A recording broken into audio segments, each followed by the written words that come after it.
Down there. There we go. Thank you. Okay, we apologize for that brief technical difficulty. We are back. I'll continue reading the annual report. Oh, do we have feedback that someone cannot hear the meeting? If you can hear us and you're able, can you give us a thumbs up? Yeah. Awesome, thank you.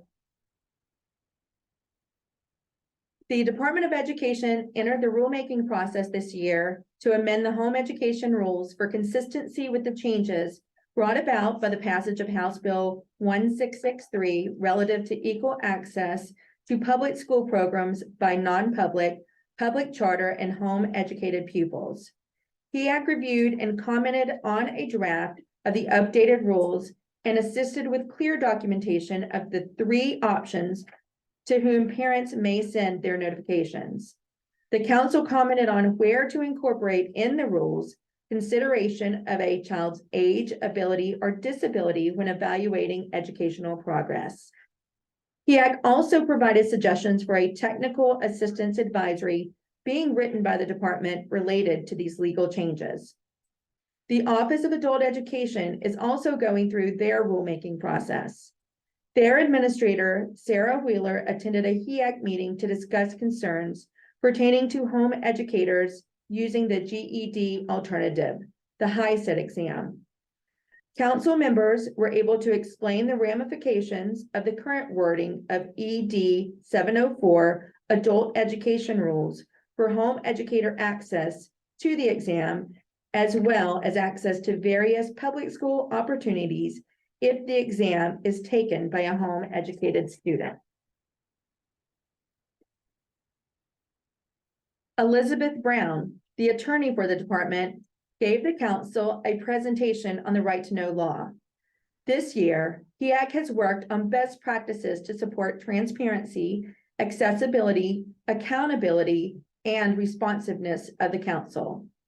Homeschool families, educators, legislators, and members of the public are encouraged to bring questions and concerns to our advisory body.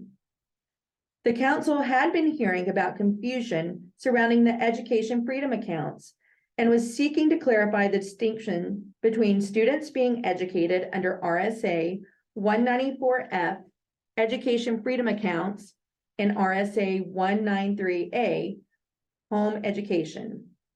These are separate and distinct legal requirements and opportunities in each of these educational pathways of which parents and education stakeholders need to be aware. HEAC is pleased to have met the department's new administrator for the Education Freedom Account program, Brian Bolk. He will be a wonderful resource going forward. On behalf of the Home Education Advisory Council, we would like to thank the Board of Education for taking the time to learn about the council's work.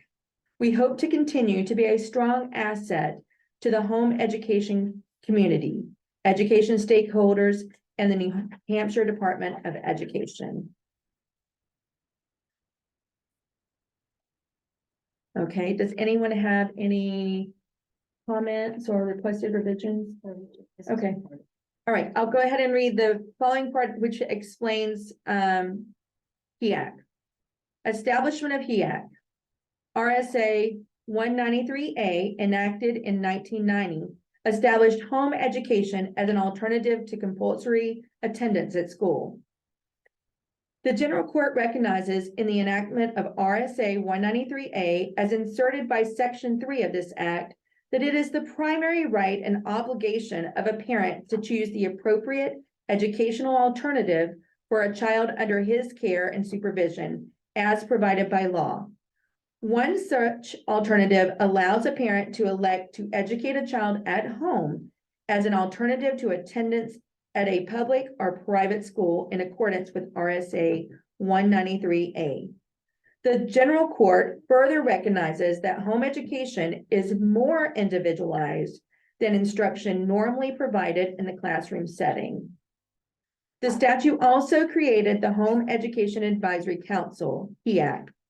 Its membership consists of 6 persons nominated by New Hampshire Home Educator associations, 2 persons nominated by the New Hampshire Department of Education, 1 person nominated by each of the following associations: the New Hampshire School Administrators Association, the New Hampshire School Boards Association,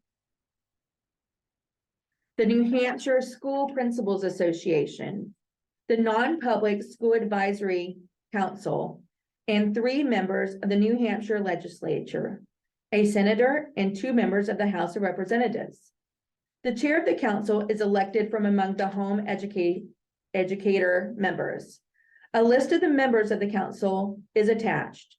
The council was modeled in part after the Non-Public School Advisory Council to provide a forum for the exchange of ideas and concerns of educators/administrators and homeschooling parents. The duties of the council as prescribed in ED 315.09 are as follows. A, the Home Education Advisory Council shall carry out those duties assigned it by the commissioner. The council shall work with home educators and representatives of private and public education to encourage an understanding of home education. B, assigned areas of responsibility for the council shall include the following. 1, developing and maintaining effective communications between home educators and those public and non-public schools and state and local agencies involved in home education. 2, recommending to the commissioner and State Board of Education desired changes in rules pertaining to home education. 3, establishing a grievance committee to hear grievances referred to it by the commissioner. And 4, providing an annual report to the State Board on its activities. HEAC members are Heather Barker, New Hampshire School Administrators Association, Althea Barton, New Hampshire Homeschooling Coalition, Michael Koski, Chair, Christian Home Educators, New Hampshire, Southern Maine, Caitlin Kudov, House of Representatives, Michelle Lavelle, Granite State Home Educators, Jennifer Pereira, Catholics United for Home Education, Katie Pertnell, New Hampshire House of Representatives, April Villani, Vice Chair, Catholics United for Home Education, Ruth Ward, New Hampshire Senate, Rebecca Woodman, Home Education Community. Thus concludes the reading of the proposed annual report. Any recommendations? Any notes? Yes, Michelle. This is Michelle. For the 3rd paragraph where it references House Bill 1663, that bill was not just about equal access to public school programs by the non-public charter school or home educated pupils. It had other parts of statute that it impacted. So I would suggest rephrasing that so that that's not specified. It could be included as one of the elements that the bill impacted, but not the totality of it. Are you talking about House Bill 1663? Yes, that's referenced in the 3rd paragraph. Yeah, I just want to put that in the notes. Do you have recommended language? I did not prepare recommended language. Okay. But I think you could just say, have a period after the bill reference, just say, brought about by the passage of House Bill 1663, period. And exclude the remainder of the sentence? You could, Yeah, that. Okay, that may be the simplest. I mean, that was a part of the bill, but not the sole focus. okay. Thank you, Michelle.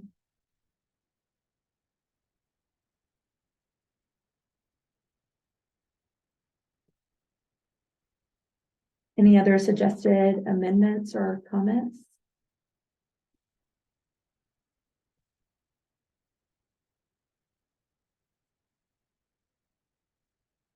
Hearing none, would anyone be willing to make a motion that we accept this report with the revision as discussed by Michelle, which is in paragraph 3, the first sentence shall end with a period after 1663, and the remainder of the sentence shall be deleted or struck, not in the I'll report. make that motion.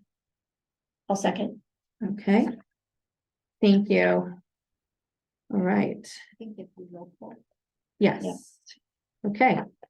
On a roll call vote, Michelle, to accept, Yes. okay. Jen, Yes. Rebecca, Yes.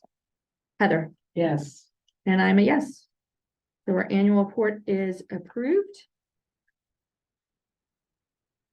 Yes, Jen. So now that you've got it approved, we can put that on the agenda for the June 8th State Board of Education meeting. Okay. And I would just need to know who from HEAC is going to be doing the presentation to the board.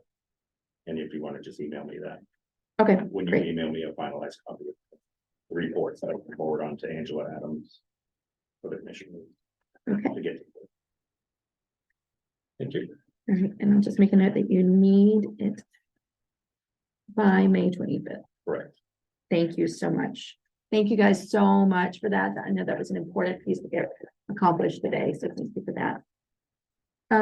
Moving on, next up, we have the commissioner's report and updates for the New Hampshire Department of Education. Mr. Carney. Yeah, you covered a lot of the HEAC membership information I have on the report, so I won't repeat that. Rulemaking, it's in process. There was a public hearing at the last two board meetings ago. There were no comments, and so it's just going through the process now, and I'm working with our rules person, Julie Shea. Again, you can access the current status on that link that I provided for administrative rules. Okay, thank you. And I didn't, FAQs for the website, hopefully this summer. I'm looking seasonally, it's really busy right now with non-public school renewals, so once those are done at the end of June, hopefully I'll then have the time to work on FAQs, and I will be reaching out to many of the people at this table to get your input and probably pirate stuff from your website. And just give parents another place to go. Hopefully in districts as well. I'm finding districts need some more assistance, I think, on understanding the rules. And then the technical advisory, our attorney Brown has reviewed a draft of that, and it's with the commissioner right now. And so I can't speak for the commissioner as when I will get that back, but we're just kind of waiting for him to take a look at it and see if he wants to issue one in the first place. We don't always issue technical advisories on every item. And so that's really up to him if he wants to continue it forward. And if so, we'll get his input and move it forward. Then once it comes back from the commissioner, if we are going to move it forward, we'll get it through, give HEAC the opportunity to review it. Yeah. HEAC concerns. I did talk to Sarah Wheeler. I think in our documents today, we have a copy of the Concord Monitor news article. Yes. So I did reach out to Sarah. I think it was Monday. She was sitting at the airport. I believe she's on vacation this week. But she did respond. She says many of the issues highlighted in the Monitor article have been resolved. There's some lingering issues, fewer and fewer each week, and I continue to meet with them on a weekly basis to work on those issues. She really wanted to just pass on that she's done everything her office can do to try and move these issues forward with this new vendor. And I guess it's not in a New Hampshire only problem with the vendor. And then she also said they're working on getting the GED set up as an additional option. The online proctored exam is available now for test takers over the age of 18. And they hope to have test centers in the adult ed centers up within the next month for the GED. So if you have any questions, specific questions, if you want to let me know, I can get those to her and she can answer them. But unavailable as of today, if he's on vacation. Thank you. Michelle?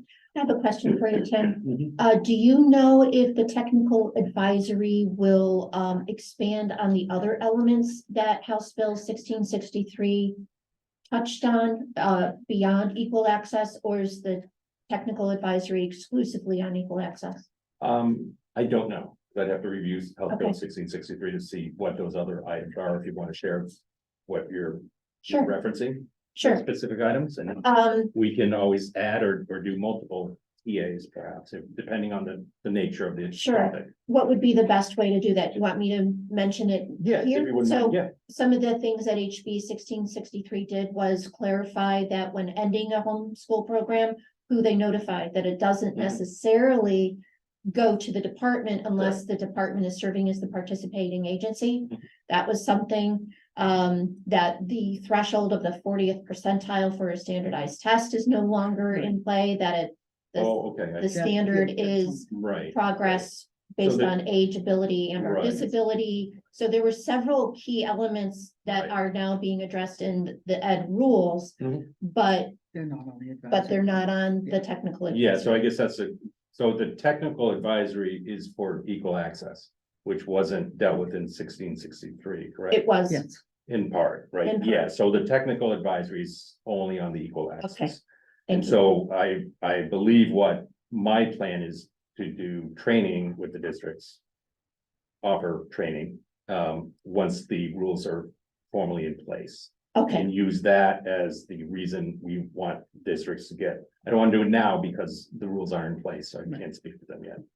And then a technical advisory, that would be a much longer document, I believe, because of all the changes in the rules. all right, thank you. Relative to the other items beside. Right. The Okay. equal access is, as I've written it, is a one-page document, because it is, in my mind, it's a very straightforward law. okay, And so I don't, Right.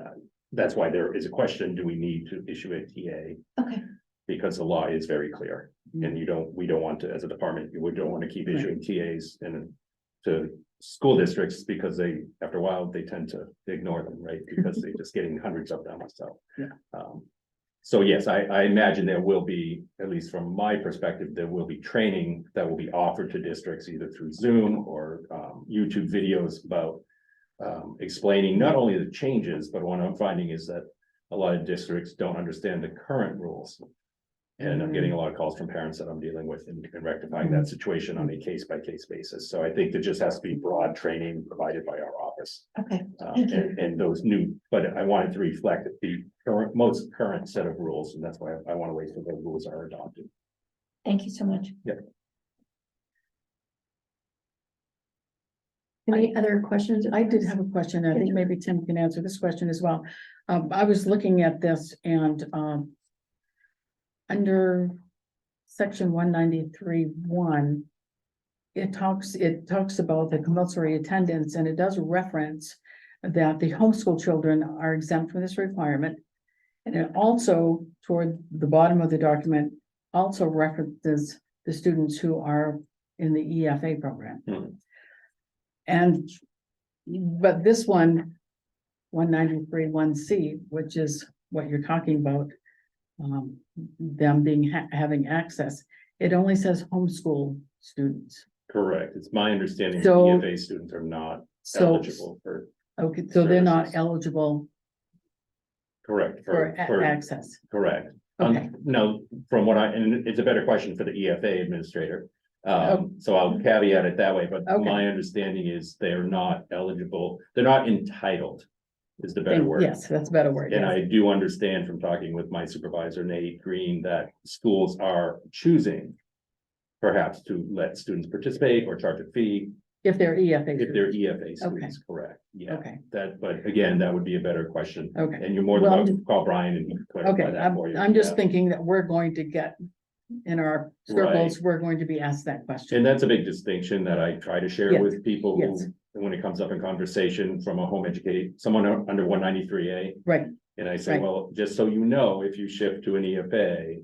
Right. This is one of the or implications of what. right, right. You have to be aware of and talk to your district if Right. you want to continue. Because Mhm. again, I've heard districts are allowing sometimes on a case by case basis. But that's just secondhand, so. But they don't fall under this 193 No. ones. Okay, No. thank you. So I have just some feedback regarding technical advisories. I understand that the target audience is generally in the schools. However, I know as a parent that often parents will also access those documents. Mhm. Particularly in some training, students who are eligible for special education, those parents are often advised to use that as a resource.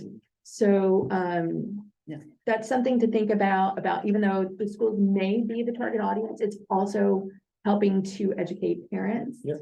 And in this case, also for us, our home education parents about what's available to Yeah. them, because I think Yeah. sometimes people don't, they may not ask, and you may not know if you don't Right, ask. right, So this would be a great education piece as well. yes, yeah. The other thing is I had a question about the FAQs.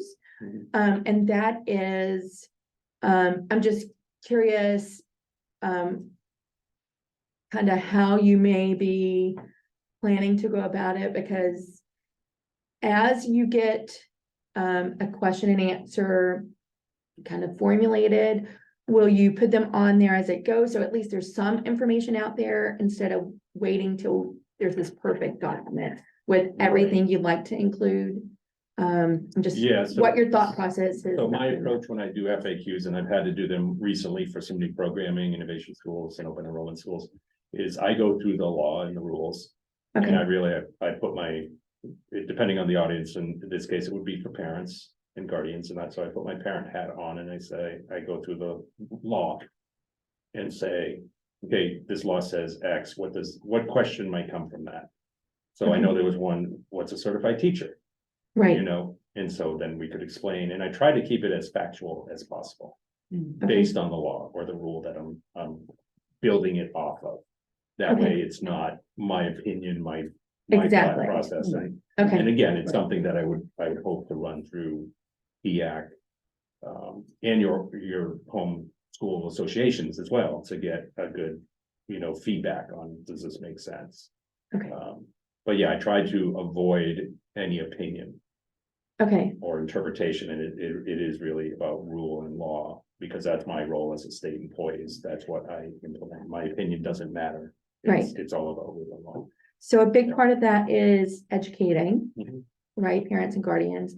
And so would you also include like where this is found, so if someone Yes. needs, okay. Yeah. Awesome, I think maybe I'm not asking this question, but would you wait until you had the whole list complete? Or, you can No. start with the document and then things can be added later. Sometimes, I know as a person, we try to wait till we have the perfect setup Right. before we share it, and sometimes just getting started Mhm. and sharing, even if it's a little bit, what we have is helpful. No, and I don't prescribe to the perfect document Okay, theory. 'Cause okay. in my Okay, experience, great. it doesn't work well, okay, but I do want to have content to make up at least a page. okay, So sure, makes okay, it worthwhile to put in, and most of my documents, you'll see will have a last revised date okay, on them as well, so everybody knows if it's the most current document. So when you're talking to people, and there's confusion, you can say, well, what's the date of the document you're looking at? I think Right. putting dates on documents is really important, so I just do that at a course. okay.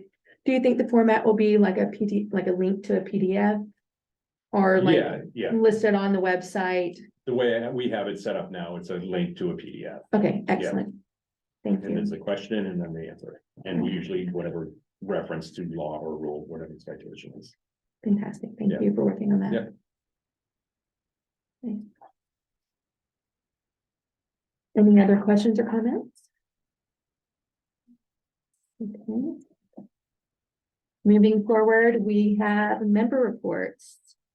First up are legislators. We have Representative Kudab and Representative Portnell with us.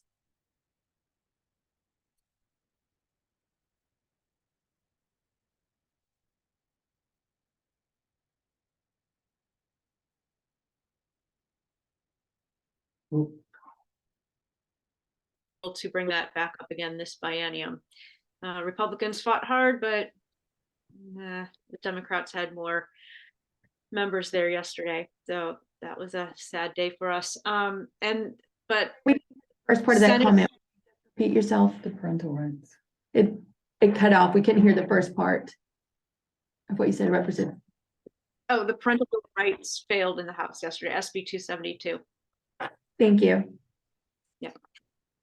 And I know this is homeschooling, but the Education Freedom Account, House Bill 367 passed in the Senate yesterday. So that was the 350% for the Education Freedom Account.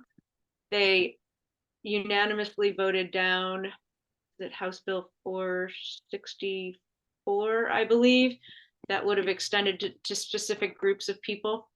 But of any income level, that one failed in the House. I think those are the big ones related to homeschooling. Thank you.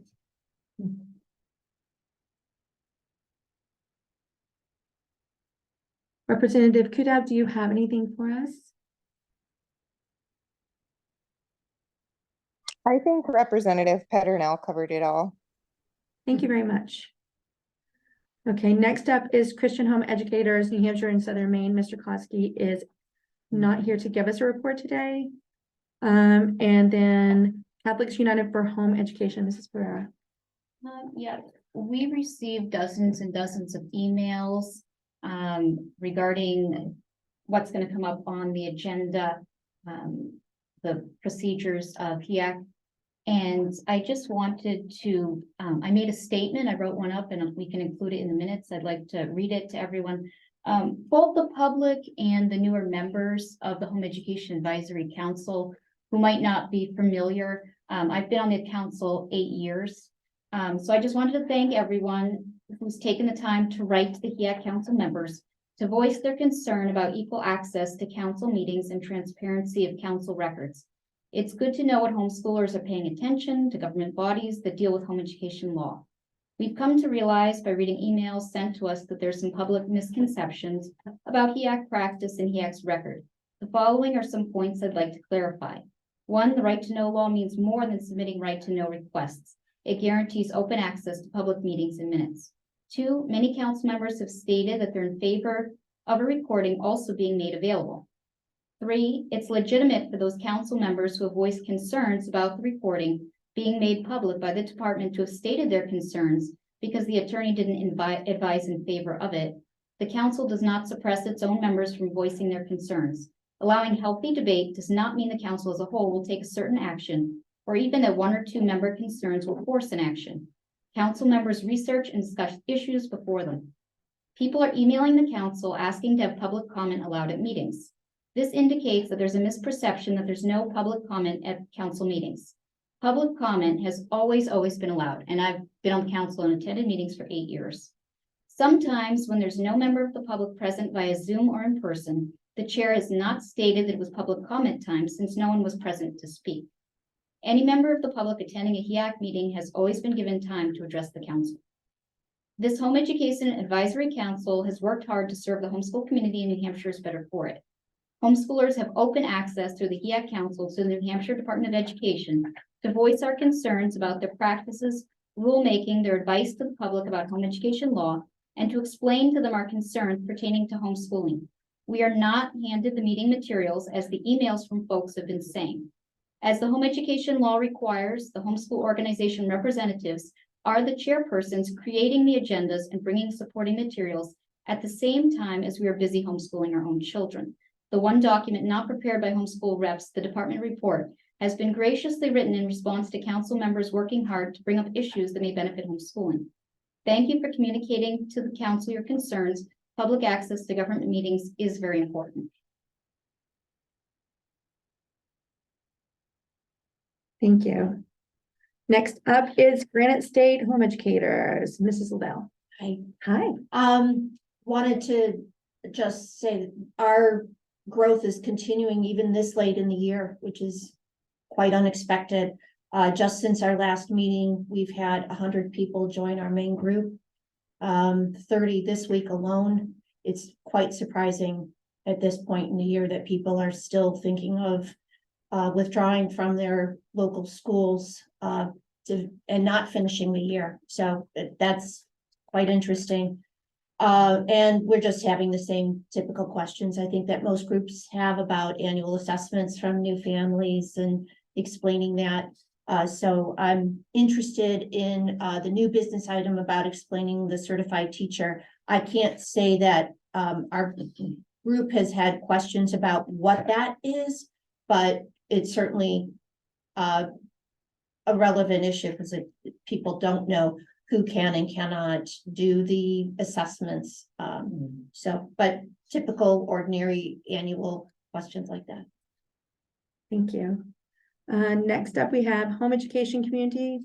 Ms. Woodman? No. Okay. And New Hampshire Homeschooling Coalition, Mrs. Barton is absent and unable to give a report.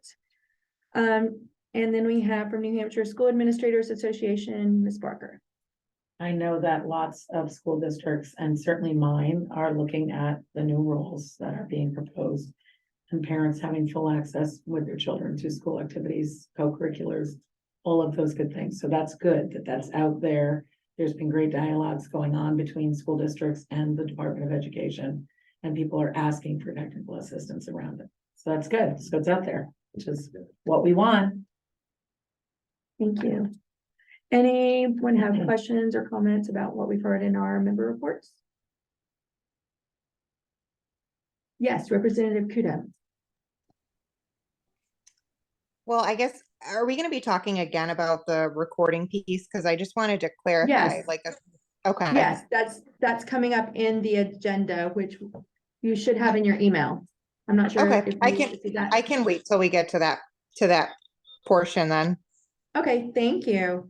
Moving on to new business. First up is what is a certified teacher as it pertains to home education portfolio evaluations? Would anyone like to speak to that or any concerns they've had? Well, I just went to the proposed rules, the pros under home education definitions. Teacher means a person who holds a teaching credential issued by the New Hampshire State Board of Education. I think that's pretty clear. And it says it again, when you go over here and you look at portfolios, who can do a portfolio under C1, the name and address of the teacher, including state recognized documentation of certification. Okay. What, I guess I don't know what the issue would be. In the past couple of years, and actually just within the past few weeks, we've had a couple of teachers ask, what is this, what do I need to do in order to evaluate a home education portfolio? And so when they read certified teacher, they ask, do I have a certification process I need to go through specifically for home education evaluations? And this is just coming Yes, over. we had this too. I had this exact question asked in my district. Yeah, so yes, I mean, when I look at it, I say, well, the law says this, and in the past on HEAC councils, it has been the certification. I just wanted to bring it here. This was my question, to clarify that, so that when teachers keep bringing that, I mean, occasionally there's also been parent questions. But teachers, they'll know, okay, it's their credential recognized by the State Board of Education or teaching in a non-public school. And they also want to know, is there a training program? And at a past HEAC meeting, there was a question. Sometimes you'll have homeschool co-ops.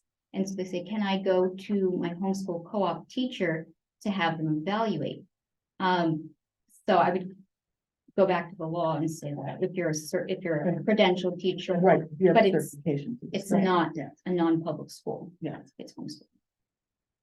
I actually, I was working with a teacher and trying to come up with something to answer her questions. And as I did that, I was thinking of the FAQs.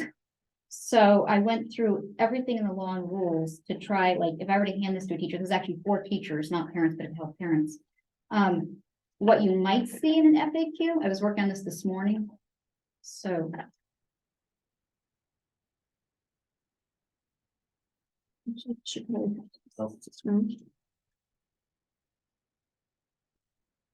You're welcome. Just look on with your possession and unless you have an extra.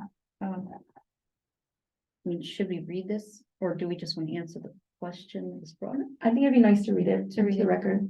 Okay, yeah, I basically went through the law and the rules. So I put 4 teachers, home education, portfolio reviews according to home education law. So this could be an FAQ. Updated May 2023. In order to be eligible to perform portfolio reviews, a teacher must hold a teaching credential issued by the New Hampshire State Board of Education, be licensed in a state which is a party to the interstate contract, or be currently teaching in a non-public school. See Home Ed Rules ED 31502, and I know the rules will end up being renumbered.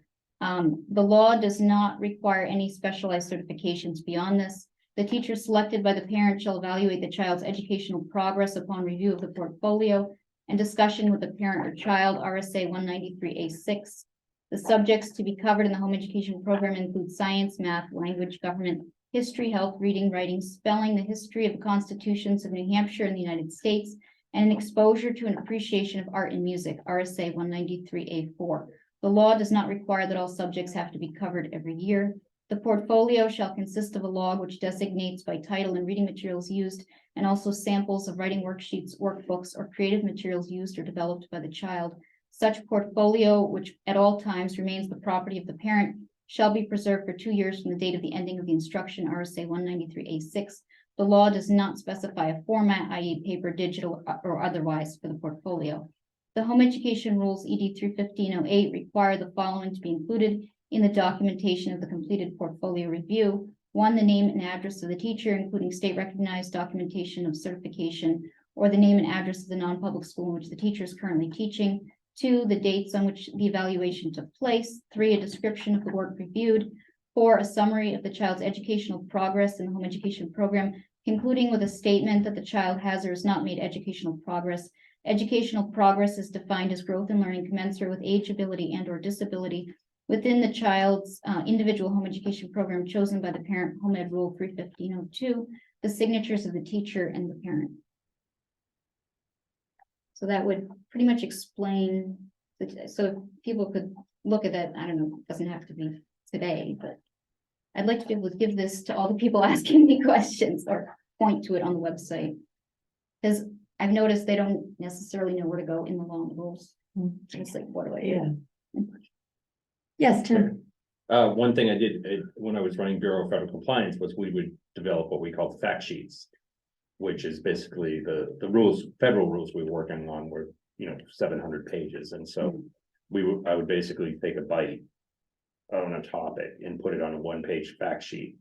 And so that might be not, so it doesn't get buried in like a bunch of FAQs, but have it listed separately as a fact sheet Yeah. with that title. And that's exactly what it is. It's a fact sheet. Again, it's not a Tim Carney opinion sheet. Yeah. Right. So we could develop a series of these, which is again what I did for the federal compliance regulations. So anybody could go on our website and click on it, like, okay, this portfolio information, click on it, it gives all the requirements. And again, it's nice because it's just a little bite. And like you said, somebody can go through all the rules and figure it out, but could we do little bites? And Yeah. same kind of thing. So It's a great idea. that might be a way to do it. And the rules, you could maybe end up with 4, 5, 6 fact sheets based on the rules in the law. That would cover it, Mhm. that might, so I would take this, really make it a fact sheet, make it all pretty, it's the fact sheet logo, But that might be well suited to this kind of information. So I have a question. I'm looking at you, Tim, since you have the knowledge value of the department. As far as certifications, are educator certifications, can they be grade specific or subject specific? Yes. That parents Yes. may need Yeah. to be aware of, that if someone's Yeah. only certified or credentialed, I don't know if those words are synonymous or not, for K-8, that would not be an appropriate person, even though they're a certified teacher, Right. to evaluate my high schooler. Mhm. And, that requires some due diligence, knowledge of the person doing the portfolio review, number one, but also due diligence of a parent that you've chosen, the appropriate evaluator. Right, but I think like you mentioned, it's not in rule or law that No, they it's not. can't Okay, just choose a teacher who has Right. a general teaching certification. It would Okay. be better, if you will, right, for a high school certified science teacher to review high school, but Well, you that get is into interesting. multiple. That is you get into- interesting because yeah, I'm sorry, go ahead. Yeah, that was a question that actually came from one of our members. She asked, does the certification have to be specific to the grade level? And so I told her, well, the law doesn't state that. No. You might, as best business practice, go and do whatever you feel competent in, but it's not anything that's will stop you in the law. And I was thinking that we have co-ops, and let's say that you have somebody that is certified for math in high school level, and they have just taught 6th grade for 5 years at the co-op. They might feel competent to review one of their students' things, so the law doesn't restrict, Correct, so, yeah. okay, as written, it does not. No, okay. That's valuable feedback. Thank you.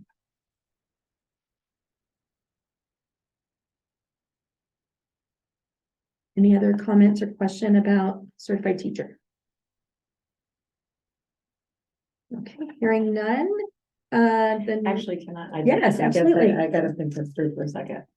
So I'm just thinking of it through the lens of a school. So often a parent will call, this actually happens, assistant superintendent called me, because she knows I have the background. And asked that a parent asked, this came up last month, remember, a parent wanted their child to participate in the SAS testing. We said yes. Got some technical assistance from the state just to confirm that it wouldn't be part of the district results. It's not, it's a standalone. It went great. The parent also asked for someone to evaluate her child's portfolio. And it's pretty easy when you're thinking of elementary school, right? It's just a credentialed teacher with that certification.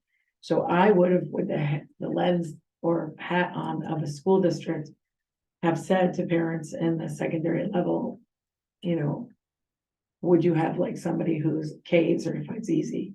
But once you get into high school, it just, you're saying, Tim, it just says credentialed teacher.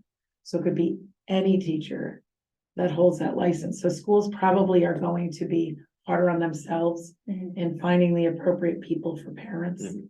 That's what I want to say. Then, because they're bound by those rules for public education.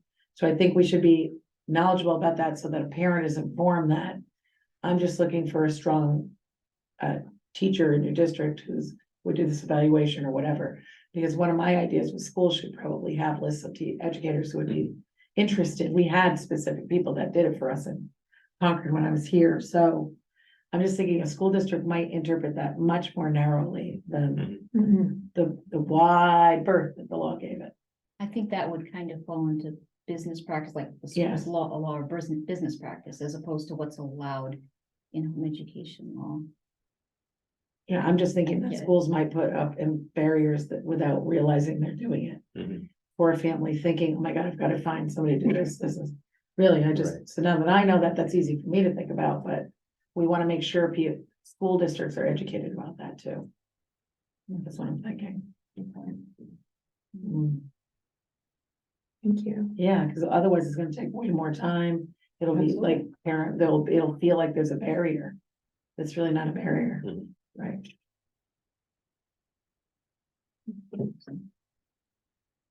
Any other comments?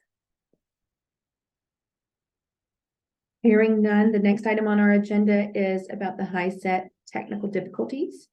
Tim did give us an update about that from the department update. Any other questions or concerns?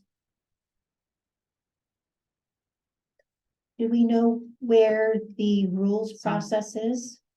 I do not, I was asked earlier today that question and Sarah's on vacation. As far as I know, they have not, the initial proposal has not been made to the state board, because I've been at all the state board meetings, and so it hasn't even come out of Sarah's group as of yet, so. Thank you. And I understand there's extensive, those rules have not, adult ed rules have not been changed since the 80s, I think, so there's extensive changes Are those outside ED, of the home education issue. are those ED 700? 704. 704, thank you, Michelle. Okay. All right, continuing on to continuing business. So this is where the ED 315 rule revisions. So the state board did approve the proposed amendments to 315 on February 21st, 23, based on 193A:3. It does state that that they should be, that the council is established for review and comment. So it's been requested that we've had the opportunity to review this. We talked about it, but we just didn't take a vote on that. So is there any discussion on the current initial proposal with the amendments for ED 315?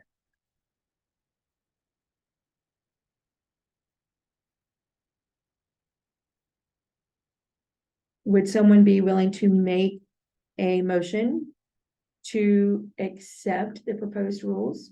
I will. Okay, I'll make a motion. Any seconds? A second motion. Thank you, Rebecca. Okay. On a roll call vote, Mrs. Pereira, Yes. Mrs. Woodman, Yes. Ms. Barker, Yes. Mrs. LaBelle, Yes. and I'm a yes. Thank you very much. Next up is the rulemaking status. We did hear about that earlier during the report from the Education Department. Any other questions or concerns? Okay, great. Moving on, the next item is the New Hampshire DOE Technical Advisory addressing equal access, which we've already received an update on. Any other questions or concerns regarding that?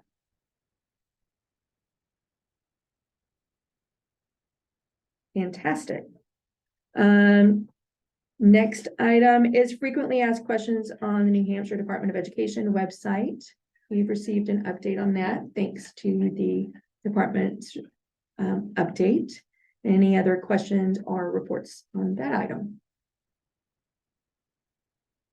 No. Okay, hearing that, the next item is the best practices review. Before we get into that, I would like to make it known that I was not available to attend the meeting either remotely or in person. I was not here last month, having not received a updated or any kind of notes on what was discussed last month. I used the minutes to prepare a draft. Again, a draft is a working document, and we've all been appointed by the commissioner, and all of our feedback is valued. And so the current draft that you see before you, the reasoning behind the red on here was to make sure that it came to your attention, to be apparent of anything that was changed. Additional feedback has been asked to be added, which has been added. So I just wanted to explain why the document looks different. And hopefully there was no vote last month. And so this is still open for collaboration and discussion between our council. So I just wanted to explain why it looks different. So, It's the stuff we talked about last time. so with You put that, in red, yeah. yeah, with that, yes, Michelle. I wanted to provide a little bit of background because I know this has been a important discussion in the community. I wanted to share that I believe good governance is the hallmark of an effective board, both public and private boards.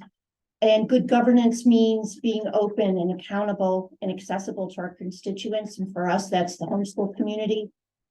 And as was read during the annual report, the purpose of HEAC is to be a communication bridge between the homeschool community with the department and public education and private organizations. And if we're going to fulfill our purpose, having good governance is just absolutely vital.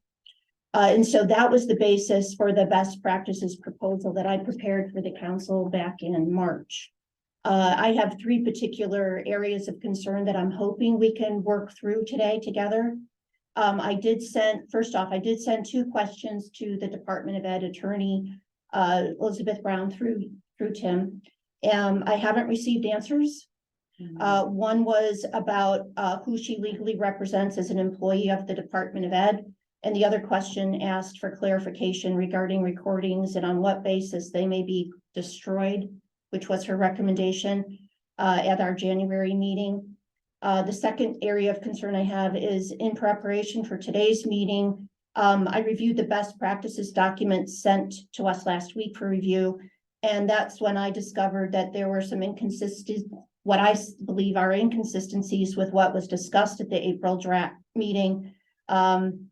I was asked to prepare a version for the council, and I have that I'll distribute. I didn't know that you wanted it in advance. I could have done that, didn't know that. Can I just respond to that? Yeah. One thing that we've heard on this council is about transparency, having the documents available. And so Mike and I have really been trying to get this document with the supporting materials out a week in advance. Sometimes it's the Monday when we have the Friday meeting. So Yeah. we have been, I don't know if you guys have noticed, but we have been trying to get that out to everyone. Where has Yep. this, I guess I have to ask this, where has this come from? Because my experience on this group is it's incredibly transparent. The information is shared, people go over it publicly. We have people sharing, public comment, all that stuff. And I read all those emails that I received over the past week, so I'm concerned about Mhm. what's going on because it doesn't feel like an accurate reflection of what's happening here. Yeah, my question was, I mean, has the council, since I'm new, I don't know, has the council ever been requested to have documentation or videos previous in the past? Has that been Well, from all the either documentation's through available. public comment or through Yeah. email? Have parents, the general public ever asked for supporting documents and videotape recordings in the past through public comment? I think I Email? can address both your concerns. Yes, Through the council, I Yes. just want to know if they have asked the council itself. the council has, and usually I've done that over the last 8 years. Because certain things have not been available to the public ahead of time, and so, I'll wait till Heather return. So my mistake, I got a response from Liz. I thought I had emailed it to you, Thank you. so I can read those. I emailed it to you. I don't think I accessed your email, but I could read those out if you'd like, for responses to your question. I also, Mike had asked us to send the questions to him, which I did. Hmm. And I don't know that he forwarded them to Elizabeth Brown or not.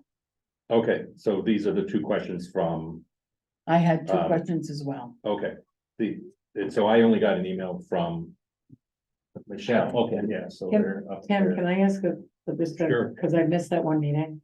So did this come because there has been a lack of transparency or people ask for stuff that they didn't get from this group?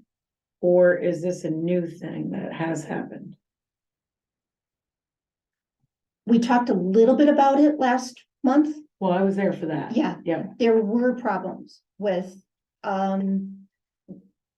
going back several years where annual reports were missing. Meetings were conducted without quorums. And then they didn't post meeting minutes because then they would claim there weren't meetings that occurred even though the body met and discussed business. It's just that there weren't votes taken. So there were some significant problems, and I believe that's what led to the New Hampshire Municipal Association providing guidance on open meetings sometime in late, like, I think it was June of 2018. yeah, I was gonna say, this is a long time ago. This has not been my experience. I'm asking recently, why is this suddenly coming up? So there has been a member who sits on this council in her personal capacity, who has asked for people to contact the council with a proposed viewpoint. Okay, but it's. So that's where we've But it's gotten not response from. from something occurring. This I knew from years ago, because when I joined this council 2 years ago, I did hear that story of many years ago, there were all these issues. My experience of this council and all of what's been going on. So I'm very concerned that this just suddenly has come up and there's this onslaught of people expressing concern about stuff that may have happened a really long time ago. I believe I can address that Sure. for you.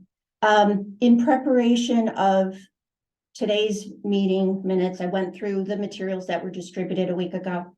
And that's when in my opinion, there were some significant differences for today's best practices draft as compared to what was the discussion last month.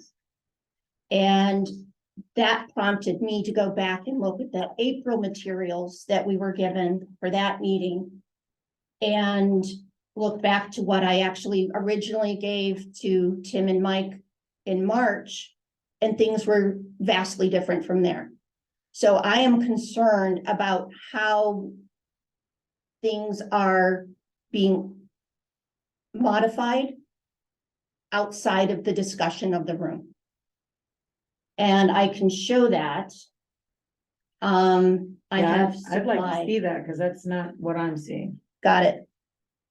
I've got a copy for everybody. Yeah, I that's one did copy. send an electronic copy to our members. I did send an electronic copy by email to all members, because I wasn't sure who Thank would you. be present versus who would not. So I think everybody got that. So the original one that I sent to Mike and Tim, as was requested, I did that on March 15th. It was 11 simple sentences. By the time it was distributed to the council on April 12th, it was modified. 3 bullet points were completely removed and others were amended. And I understand it's always a draft. It's always a draft. And then when we discussed it at the April meeting, this is a copy of my personal notes that I also gave to Althea as our secretary. And it was concerning to me that there were some parts that I didn't think were reflected in the draft submitted for review by us for today, that were sent out a week ago. So the final second to last page that I sent, I believe reflects our April discussion, because at this point, it belongs to the council to decide what we do, not any of us individually. I believe this reflects that, and I added in the 3 bullet points for discussion that were omitted from the first round of discussion at the April meeting for consideration. And the reason this matters is because in the past, there hasn't been that kind of transparency. Even right now, we don't currently publish agenda items, or these records that we all get are available by right to know, but only through that mechanism. They're not available to the public as a matter of course. So I'd like to refer to the final page of what is distributed to you, which is a chart that shows what other state level boards do. The state legislature, the executive council, and the state board of education all post their agendas in advance for the public. We don't. They all make meeting materials available. Many of them are also done in advance and available without a right to know even after the meeting, but HEAC doesn't. And all of the other 3 state boards publish some kind of video or audio recording, whereas HEAC does not. So is the difference here, though? I guess legislature, the executive council, and the state board of education are really big bodies. True. What about things like SAC? That would be a comparable advisory board. Yeah. Speaking of which, I took the time and the opportunity to research advisory councils. That is what we are, as an advisory council. We're not these things. So I went on and on the DOE website and tried to find, okay, there are other advisory councils out there. What do they do and what do they post? And some of them I couldn't find. I did trying to do my research. I found several. I think I found about 5 of them. And from what I can see, we are consistent with what the other advisory councils do. We're not a committee. We're not a board. We're an advisory council. Our only goal is to recommend. The only thing we are offered or given the courtesy to do through the DOE is to give recommendations. We don't vote on law. We don't vote on bills. So I found that we gave minutes. I saw minutes, dates, and some of them had agenda, and all of them is what I saw. Yeah, so I wanted to bring up, I think, and this reinforces Michelle's point. When I was a member of HEAC, I brought up the point that the HEAC, I felt, should have formalized whether or not we would be doing the postings or recordings. Yeah, Because from the department standpoint, I'm very confused because I hear people want recordings, but HEAC has never voted to say that is what they want. And that's why, again, when I was a member, I was trying to mhm, move HEAC to that point, so we could have this clarity, because not one person can tell right, Tim Carney, you have to post that video. I need the HEAC to take a formal vote to tell me to post that video, and then we could be in compliance with these other boards in the state. And the department has no position on any of this because we're not HEAC. But we provide administrative support. But I need to know what administrative support HEAC as a body is authorizing us. to right, do. and I just want us That's to all. be So- consistent with other advisory councils, because the three bodies we just listed are like government bodies. Those are very different from advisory councils. So I want to do whatever is right in terms of that. Yeah, I would agree. I did not see anything from any of the other advisory councils that they had any, that they put any supporting documents that were in their meetings or videotapes. So I would like to address the allegations that I personally am changing documents. You addressed that this was sent to Mike. I copied and pasted what I believe was sent to me. I do recall changing maybe the month from June to May, I'm not sure. But also, this is different, and I will acknowledge that. I copied and pasted, changed the format, put draft on it. There had to be something else. I didn't get this New Hampshire Constitution Part 1 from myself. So it seems like I may have gotten a different version. I want to be very clear that this was also put out prior to the meeting. So any council member, we work together, guys. Right. That's what's been really good about this council.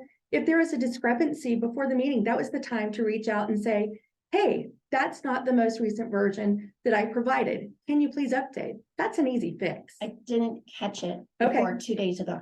Okay, fair enough, but to make the allegation that a member of this council is trying to manipulate things and change things on purpose, that's not a valid, maybe you do feel it that way, but I can guarantee you that is not what is going on. Additionally, to support that, we work collaboratively on this council, and that's one reason why I really enjoy working with you guys.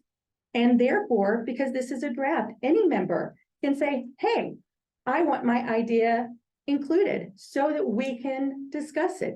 Guess what's going to happen? It's going to get here. It's a draft document. These are revisions that council members who haven't been appointed by the commissioner have asked for. They're here for a discussion. We have not taken a vote on this. I would like to know how you guys would like to proceed, because it is important to do, like we've heard from Tim. He's not authorized to do things on behalf of HEAC. Would you guys like to take these items one by Yes, one yeah. and maybe approve the things that we can approve?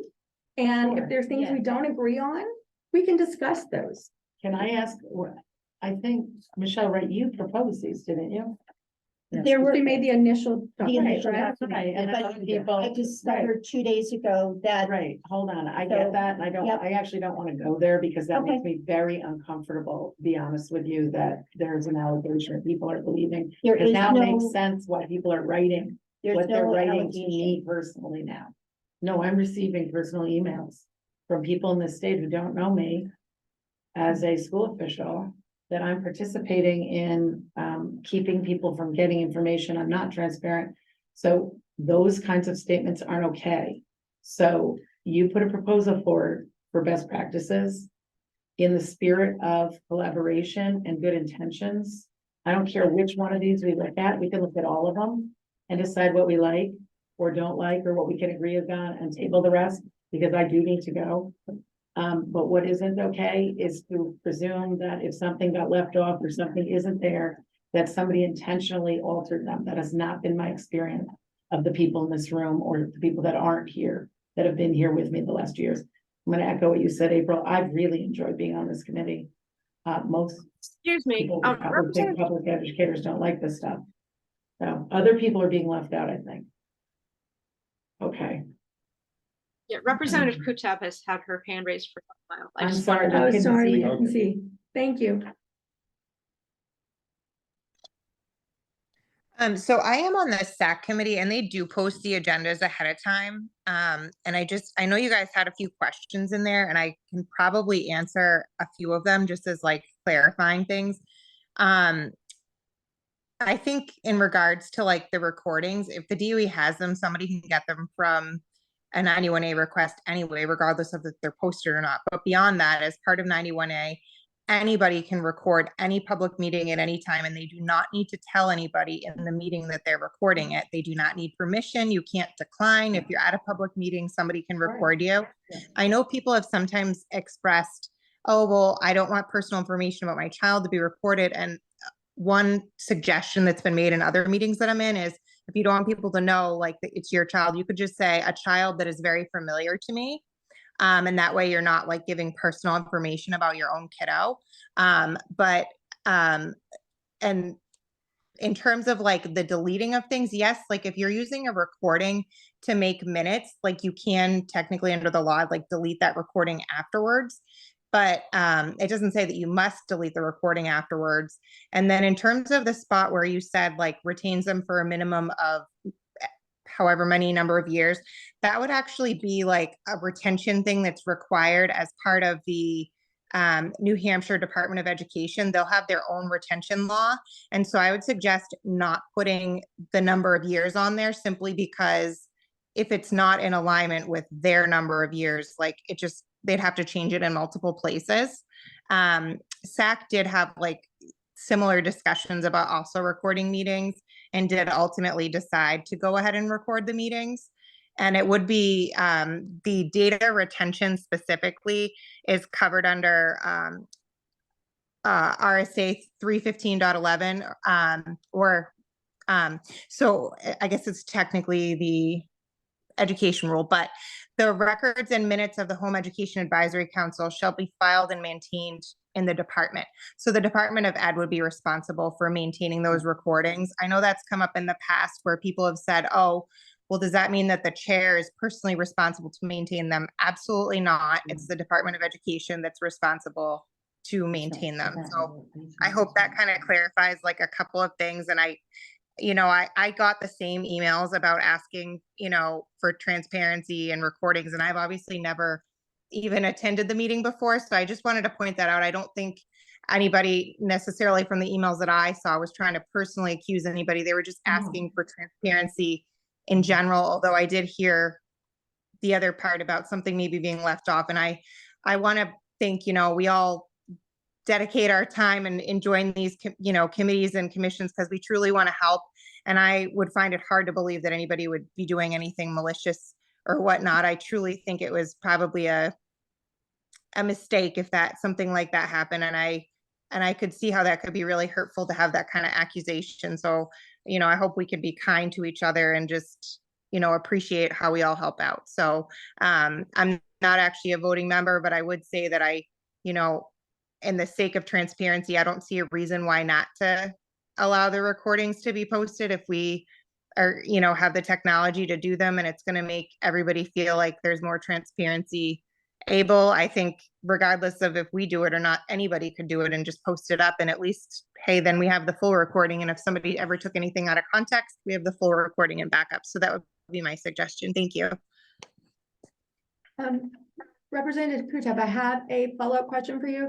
You made a great suggestion and I just wanted to capture what that was. It sounded like it possibly could be a suggestion to talk about, was it the files and something shall be maintained by the education department? Records, The files and Correct. records? the records and minutes will be maintained. Yeah, that's in the- Shall be maintained. It's in the rules Okay, by the Well, Department of per the Ed. rules, it does say that the minutes of the homeschool advisory will be maintained by the department. okay, And that's on our webpage. Right. okay. Thank you. Thank you very much, Representative Kutep. Any other comments or suggestions? If not, we'll take these one by one. I think that would be great. Okay. Number one, HEAC meets September, and I'm starting with the one that was distributed, just in case someone that says draft for review, the one that's redlined. Yeah, yes. So we'll start with that one. number one, HEAC meets September through June on the third Friday of every other month with alternating months as the placeholder. Any discussion? I did have a question, is if we should include the time as 2:30? I don't think I would. No, because- Okay. a lot of Michelle, what do you flexibility. think? I don't think we should change that, because then you're stuck in case we need to change it. Hmm. I think the only change was we were gonna have June, right? Yeah, that was, Yeah. Makes total sense. Okay, do we have a motion for number one? I make a motion to accept it or adopt it. I second. Okay. All right, on a roll call vote, we have, I think there's a question. oh, I'm sorry. Go ahead, So is the Representative Sutep. placeholder because of inclement weather, or if you can't meet a quorum that you could meet the next month? Is that the purpose of that? Yes. That's correct. Okay, so you might want to say like, you might want to say something to that effect, just so that it's clear that, you know, the placeholder meeting can be used. I've just seen on another council that I'm on, somebody kind of argued the point of, well, that doesn't mean we can have a meeting then, and I think it does, but if it could just be made a little more clear, that might be a good idea. Well, additionally, in my first year, we actually ended up using 2 meetings in a row because we had to get something done. So I think that I wouldn't just say inclement weather. I think that the idea is that you're planning on whatever, every other month. With the month in between that could be used either for inclement weather or if you need to hold it, Have more business. Right. for business. So, Placeholder. Could We say should- as needed. yeah, maybe that's what we write as needed, so it's clear. Yeah, Okay, So we should add Well, as needed. so we would strike as the placeholder and put as needed. What, is okay. everybody comfortable with that language or, So can we just read? yeah, HEAC meets September through June on the third Friday of every other month with alternating months as needed. Is that what we're discussing now? Oh, maybe it's with addition. I think the whole point of using the placeholder yes, is to make sure that council members reserve that date yes. in case we should need that, because it's very possible, you know, that a hot topic could come up and we do need to convene a meeting. Well, I would assume the placeholder would mean as needed. Right? Are we getting caught up on semantics? Yeah, I think maybe. So I think, how is this originally, like, it meets September, you guys actually had it listed out at one point where it was like September, November. Yeah, it's on Da-da-da-da. our webpage. With that the way, addi- right. Placeholder months. Yeah, Right, Just right, the yeah, placeholder. placeholder months Right. for I think- additional business or due to a. You could just add, to the end of placeholder, you could just add as needed right after Yeah. placeholder. I think we need to keep it as simple as Yeah. possible. Okay. Okay. So Yeah. I would agree with Rebecca, because I think to say as a placeholder as needed, I mean, we have to think historically what has happened is those dates have been listed. Yeah. And then we've known we need to reserve those dates to attend a meeting, but on the department's website, the placeholder meetings have been listed at, you know, tentatively, Yes, right? Yes. So, you know, And- I'm not sure. I think So it's would, fine. and we delete them if they're not gonna happen. So in the spirit of moving forward, and what are we voting on, I guess? so I'd make a motion to, that he acts September through June on the third Friday of every other month with alternating months as a placeholder, as the placeholder as needed. Mhm. I'll second that. Okay. Okay, great. Yeah. Any discussion? Okay, moving forward with the vote, Ms. Woodman, Yes. Ms. Brooker, Yes, Mrs. Lavelle, yes, Mrs. Pereira, Yes. and I'm also a yes, so that passes. Yay, we're making progress. Number 2, HEAC meetings will occur at a location provided by the Department of Education. Any suggestions to changing that, or any discussion or a motion? make a motion to adopt it as written. I second. Great. On a roll call vote. So can I add one thing? So since you do allow meetings via Zoom, you should probably put something in there because the RSA simply says that the body may allow people to meet. And so if you're saying that you meet there, you're kind of saying that you have to meet there and you're not really putting in the They rule. offer a Zoom later. It's its own Right. statement. Yeah, Currently, we do need to have a quorum of members present to conduct the meeting. So I think that, Michelle, if you could speak to your intent of this particular place, it's just to make sure we have a place to meet. We Is that have a correct? physical location somewhere that is Yeah, I think it's available and small. accessible to the public. Okay. I think this should be left just like this, because there is one that addresses Zoom in here. Okay, great. Any other Michelle's got discussion? it, Yeah, Okay, on a roll call vote, Ms. Barker, yes, Ms. Lavelle, Yes, Mrs. Pereira, Yes. Ms. Woodman? yes. And I'm also a yes, great. I got 2 down. Moving to number 3. The chairman ensures the preparation of a draft annual report for approval by a majority vote of the council prior to presenting it to the State Board of Education. A minority report may be prepared. Any discussion or motions? we only changed the word prepare from the original. Yeah, and Michelle, both of yours have that in there. Yeah. I'd make a motion to adopt it as written. I'll second that. Okay. All right, who was the second? Me. Jen, okay. On a roll call vote, Mrs. Lavelle, yes, Mrs. Pereira, Yes. Mrs. Woodman, Yes, Ms. Barker, Yes, and I am a yes. So that one is approved. Number 4. The chairman may delegate responsibilities to the vice chairman and other council members as needed. Any discussion? I make a motion to adopt it as written. I'll second that. Okay, any discussion? On a roll call vote. I forgot who I called on next. I'm trying to mix it up. So if I mess that up, I apologize. Mrs. Lavelle, yes, Mrs. Pereira, Yes. Ms. Woodman, yes. Mrs. Barker, Yes, and I'm also a yes. Number 4 is approved. Number 5.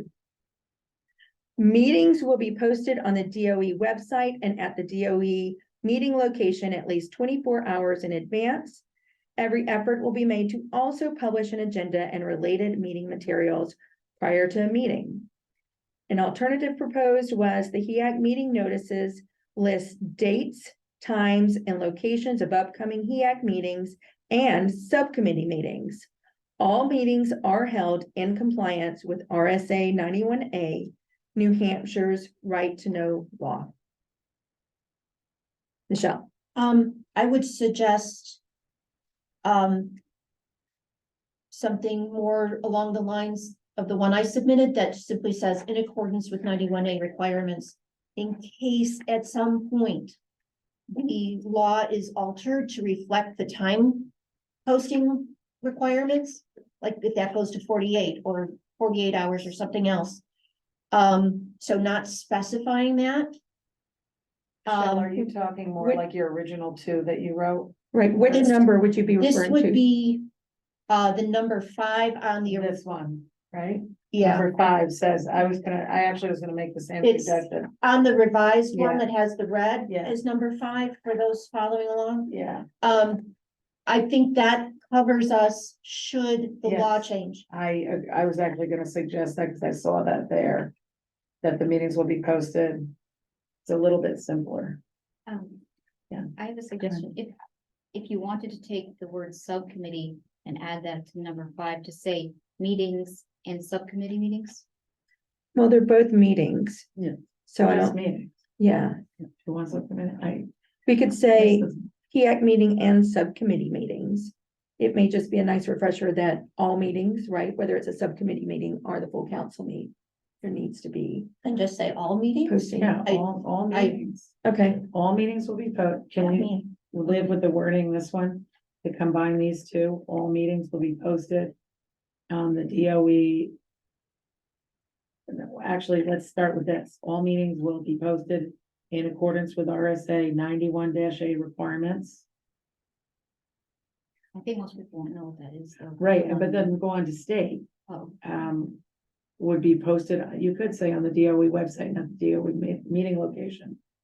You could end it, Michelle, with the RSA requirements. I hear what you guys are Okay. saying. Somebody tried to make this a little bit more. The difference then speaks to, whether or not we publish an agenda and related meeting materials prior. And making that public, not just distributed to us. Yeah, no, I think every effort will be made to publish them. I like that line. Yeah, go ahead. I do have, my issue with that is that the DOE is responsible for doing all the posting, correct? Correct, yes. And this is the best practices. I guess for me, I'm looking at this as. I would like to see us do what we can do. I don't know that it's always going to be possible for the DOE because some of our related materials may not come early enough for the DOE to be able to post. So I have an issue with putting down related materials because we don't know the time frame that we're going to get the materials if the DOE is going to be able to put them on, which means if we don't do that, then we're not living up to our best practices. What if we state this, Rebecca, though? Meeting, I'm okay with the Yeah, agenda. Because that every effort will be Yeah. made to publish an agenda and available related meeting minutes. And related meeting minutes that are available prior to the meeting. That way it doesn't put the onus on that if something's here, like Michelle gave us stuff. That you can't put it out there, because there are some kinds of committees and things you can't put it out there if it wasn't received like a certain number of days ahead. So making every effort to do it is great with the caveat that you would have received them prior. Otherwise, the onus is on the state to do something they may not be able to do. Right. Right. Is that what your spirit of your concern? Well, I just do not think we can rely upon the DOE Right. because we're not the only Yeah. advisory council. We're not the only people you have to do all this work for posting. And I just see that as maybe being cumbersome for them to have to post all of this material on a website when I know that at other advisory councils don't post any of this. They just post agenda and minutes on their websites. So speaking as a home educator, I'm just thinking of as, in those shoes. I think it's important to, put forth the effort to publish an agenda because number one, it helps me know, do I need to be present or not, right? I think an Yes. agenda is a must. Right. Yes, agenda, I would. And is a must. minutes are a Right. must. I mean, as long as, I will say, as long as you guys have, elected me or voted for me to be in a chair or vice chair, I will make the effort to also post the supporting materials because that's important. But I understand what Rebecca's saying, that life sometimes happens and it may not get done, but I would like to see at the minimum an agenda posted. Yes, I would agree with that. I would agree with you. We're talking about what the general public can go on our particular website and be able to view before the meeting. They should So that's definitely be why able I to see have an the agenda. issue with materials. Yeah. Because I So- want us to be able to say, yes, we did this. Or I don't want someone from the public to say to us, you didn't do it. This is your best practice. You didn't follow through. So for the sake of discussion, what about the agenda and related meeting materials may be posted to the DOE website prior to meetings? Can we No. start with, cause I have to Yep. I have a hard stop at 5 o'clock, so I have Okay. 20 people come to my house at 6. So I'm gonna be rushing around, okay? And I think we have to take, Yeah. what can we get Yeah, done? so Okay. I just think, I want to, so if I look at that first sentence. Meetings will be posted on the DOE website and on the DOE and at the DOE meeting location at least 24 hours in advance and in accordance with RSA 91A requirements. I think, can we live with that sentence? I like that sentence. Read it again. It would be the meetings will be posted on the DOE website and at the DOE meeting location at least 24 hours in advance and in accordance with RSA 91A requirements. Yeah. That blends the two nicely. The second sentence is an agenda will be published at those locations. And you could have a caveat that, and I don't know if you want a caveat, but I get the part about, I think people would be putting supporting materials if you have them. But if you don't, you don't. Right. Agenda will be published at those locations when available. No, the No, agenda the should always, agenda- that should be a must. So agenda will be I gotta published admit, at those yeah. locations, If like I'm that's in the second if I'm the sentence. public and I go to a website and there's no agenda, I don't know what's gonna happen at a meeting. Okay, so I just want to be You're only clear. gonna publish the agenda online though, not like you, because there's also a requirement that you post your stuff at the meeting location, so that you're gonna specify is only the meeting notice, right? Because obviously we're not gonna have the Right. DOE like printing out all that stuff. Right. Oh, so it's on the DOE website, Yes. published on the DOE website. Yeah. But the So- notice does have to be put by law Can you on like take the it physical into location. nuances of this? I thought Michelle practices was like, yeah, let's just adopt it, and I'm like, So is this where we possibly are? Meetings Yeah. will be posted on the DOE website and at the DOE meeting location. Well, should we strike DOE meeting location? Because what if we don't meet at the department? And at the meeting no, it's location? the that's- DOE meeting location, it's the one they have to provide Yes. us. Oh, okay. Yes, yes. Okay, and at the DO, Yeah, okay, yeah. meetings will be posted on the DOE Yeah. website and at the DOE meeting location at least 24 hours in advance in accordance with RSA 91-A requirements. Yep, Yeah. perfect. Yes, The agenda will be published on the DOE website. Period. yes, Yes. yes. Okay, so Yes. that's where we are. Yes, Yeah. can For we that one. adopt that as it stands and then discuss the other stuff? Do we have a second? Is that I'll That's a second. motion that That's we a adopt motion. that, so we have that done. okay? So Heather made it, I seconded it, Jen. Okay. All right. On a roll call vote, Mrs. Pereira, Yes. Ms. Woodman, Yes, Mrs. Barker, Yes. Mrs. Lavelle, Yes, and I'm a yes. Great. Thank you. Number 6, HEAC allows count. Weren't we finished? No, what? Oh, we're not adding. No, I'm actually asking, so before we either Yes. move on and set that aside as like a parking lot to talk Yes. about next time, so that we have some best practices adopted, yes. or we can choose to talk about this and not move forward. I only have 10 more minutes. She only has 10 minutes. I would agree with. Okay. No, but I'm The- asking, I'm the not saying we next- have to do it that way. I'm asking you guys, how do you want to proceed? I Do think you the want a next, parking lot, the supporting materials? Or do you want to keep going and adopt as many of these as we can and leave the rest for discussion I in would, June? I would move on to let that be number 5. Let's move on to 6 because we probably are all in agreement on number 6. Okay, And then continue talking about it when we can be next time. well, yep, Number 6. Number Yeah. 6 is HEAC allows council members and the public to attend remotely in Yes. keeping with RSA 91A. yes, Yes. I make a motion to adopt I'll that. second. Okay. Great. Can we just finish the last one at this point, since we got so many email messages about it? So we have I a think that's motion recording, isn't and a it? second on the floor. So if we could take a vote on this before moving Yeah. forward, please. I made a motion, I Okay. seconded. She seconded. Jen. Ms. Woodman, Yes, Ms. Barker, yes. Mrs. Lavelle, yes. Mrs. Pereira, Yes, and I'm a yes, thank you. so we'll skip to 8 is what you said? So the question is. Oh, yeah, no, we're not stopping here. Was the question you asked whether to keep going, finish number 5? I thought we finished, we did number I- 5. No, I was asking about the recording one, just because we got so many. Okay, that's messages. coming, right? Okay. Okay, let's Yeah. get there. So let's I go to think, 6. I think we can hammer out one more very quickly. Yeah, That's, should be simple. On the version that was sent to the entire committee, number 7, which is on the top of page 2. A will was changed to may for giving the public an opportunity to address the council. So that was a suggestion because there's going to be Which one am I looking times, I'm sorry, which one? number 7 on the red line. it looks like this. This one. This guy. This Okay, one I is- got it. Number Right. 7. So you'll see Will was in red, so that was a change.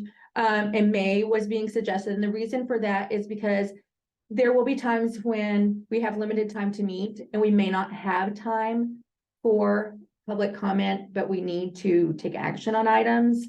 It's not as meant to circumvent public comment. It's not in that spirit. It's just that if there's items we need to take action on. So it was Will, and so May was being suggested. The other suggestion with that one was at the end of, the other one is during meetings. So, let's see. So prior to this meeting, the one that was distributed was the public will have an opportunity to Yeah. address the council Yeah. at the meetings and at the discretion of the chairman. The individual will identify themselves by name and affiliation if appropriate. So can I make a motion? Yes, you may. I'd like to make a motion that we actually use the language we originally had, which was, you don't want to? I was gonna say will. Still have discussion, right? Yeah, you'll have discussion. I actually, the way it was stated and the way we first saw it was, we'll have an opportunity to address the council.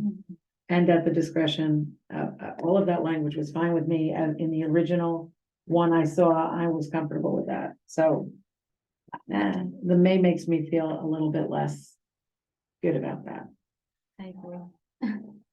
Rebecca. My concern is this, since we do Zoom, is how do you know when someone on Zoom wants to speak? If they have to be, if the chair they have to be recognized by the chair. How are you going to recognize them unless they speak first by Zoom? So we have public comments as a second section. Right, raise their but, hand. right, Yeah. but you're not gonna be able to see, I mean, And there's an icon you can click on. I just find that a little, I've done it, Yeah. I mean, having some Zoom proficiencies is not uncommon. Yeah. And you can physically raise your hand on video, you can Yeah. click on the raise hand thing, or you can even Right. type in chat, I have a question, Yeah, the entire time There I've been are on this committee, people were. allowed to multiple talk. ways.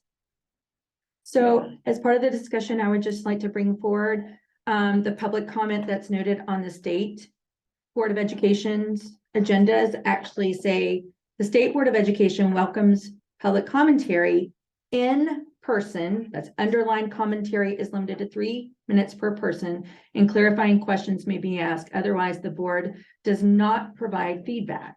It tells you where to submit. So I have not attended those meetings in some time. I don't know if they've School board listened meetings like to, that. yeah, I'm not sure if they allow people who are participating remotely to have. They have during COVID and they're public again where you have to be in person. However, I would just like to offer that right now, it has not been a problem. These are best practices we're putting forward. They can be revised. I would suggest that we keep it the simple statement that was originally made. And that you could later on, if you need to put parameters on it, that's why those committees and things have all those parameters. So that you can get through the business you need to and have limited, people can participate. I haven't seen it be a problem. I'd leave it as will, leave it as it's stated.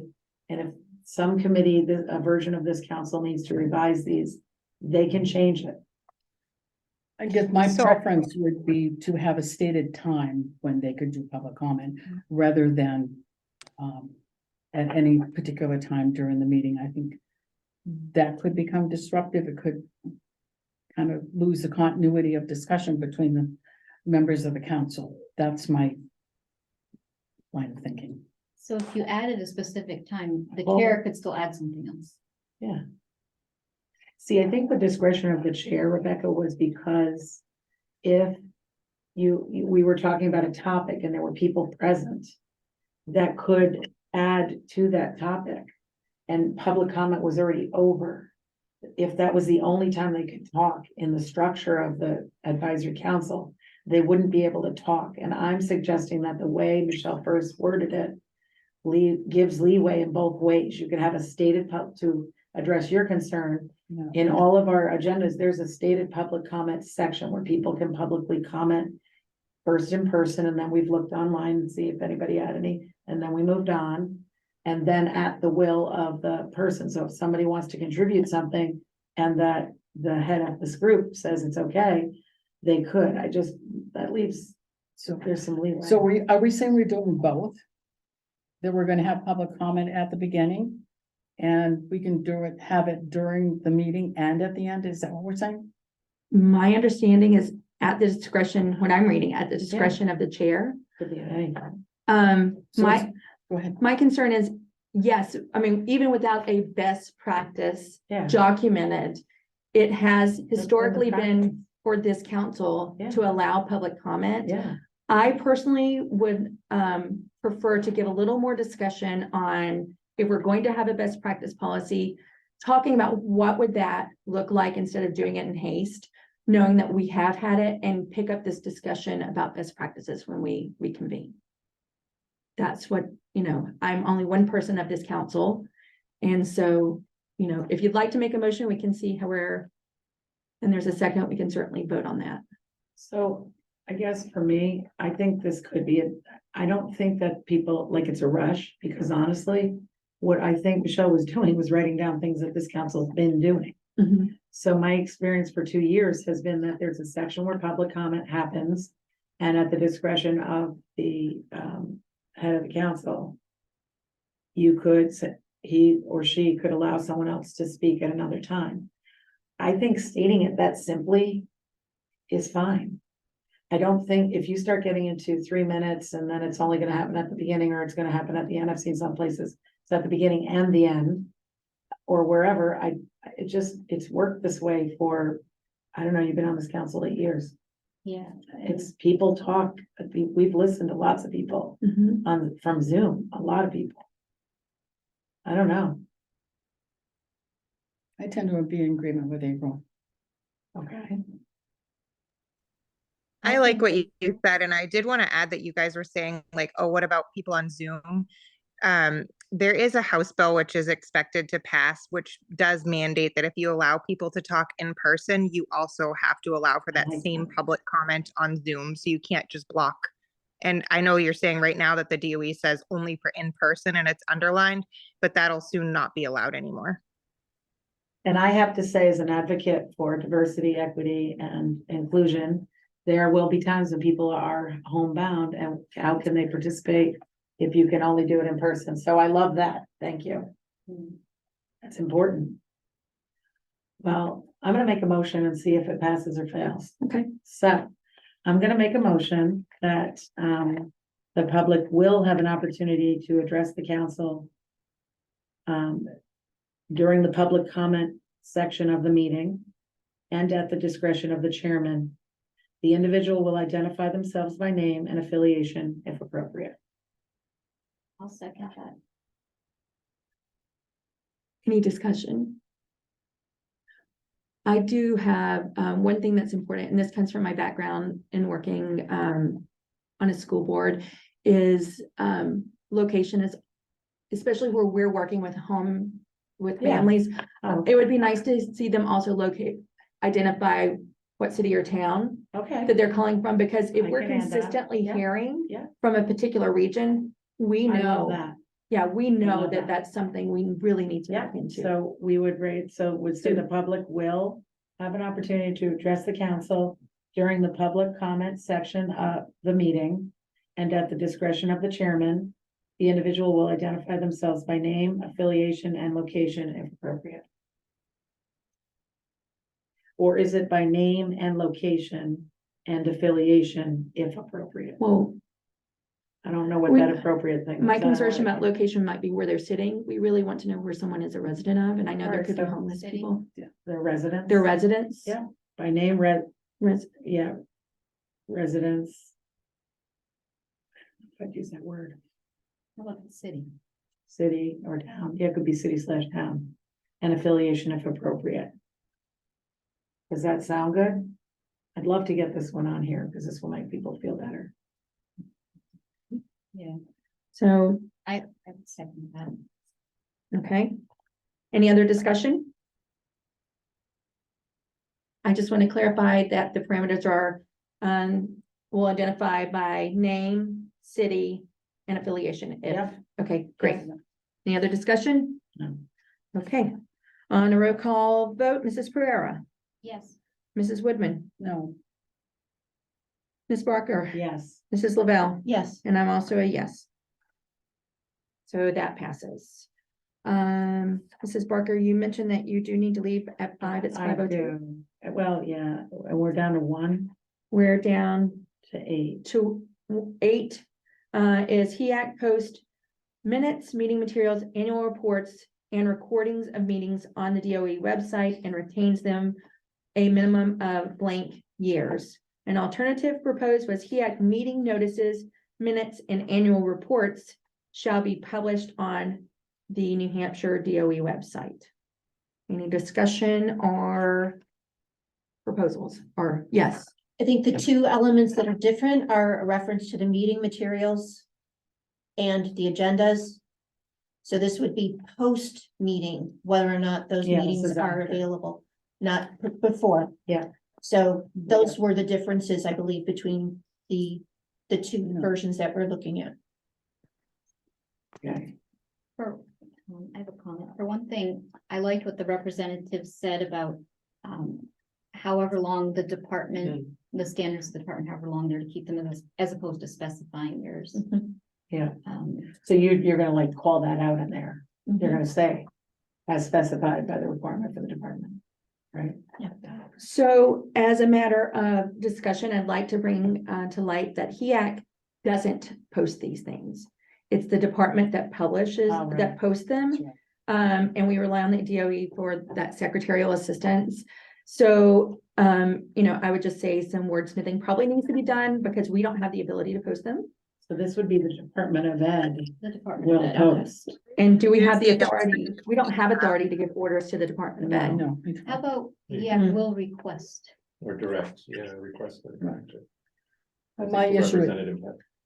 What if Is you use again- the alternative that you have like on the published on the NHDOE website? If you use the alternative statement, but you just add in there, I think there's two things missing. I think it's recordings and meeting materials. What if you just add those two things into the alternative statement?